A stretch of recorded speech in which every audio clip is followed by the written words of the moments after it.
Good morning, Broncos. Today's Wednesday, April 13th, 2022, regular schedule. Welcome to the Bronco News. I'm Trinity. And I'm Alex, and I'll take your news. Auditions for the student-directed one-acts take place today after school. Sign up outside the drama room. Seniors, your grad items will be available at lunch on Thursdays in the Commons. And now look back at the No Hate Tour Assembly. Broncos, are you ready for some BMX this morning?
You know, I went to the assembly. I didn't really mind it. It was alright. I like bikes. Do you like bikes? It was pretty cool, in my opinion at least. Hope you guys enjoyed it. And I'll take your news. Spectrum has a new meeting time. Join us in L5 at lunch today. Bring your lunch, hang out with friends, and help us plan. And now Kiara with Bronco Sports.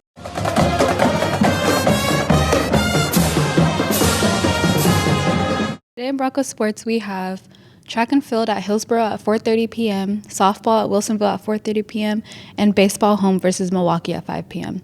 Now back to Trinity with the rest of your news. Why, thank you. Junior and Seniors Prom Royalty Course Survey is now on your Park Rose Gmail. Nominate yourself for King, Queen, or Royalty. And now it's time for your daily dose of Bronco trivia. Let's see what we have for today. It's been how many years since snowfall has been recorded in Portland in April? 12 years, 82 years, 94 years, or 100 years? This is a very interesting question to have this week, but that's fine. It's fine. I'm gonna guess 100 years. Seems likely. That would be ridiculous. Anyway, your answer is B, 82 years. Why? Why? Oh, for art thou why? It's a very long duration. Goodbye.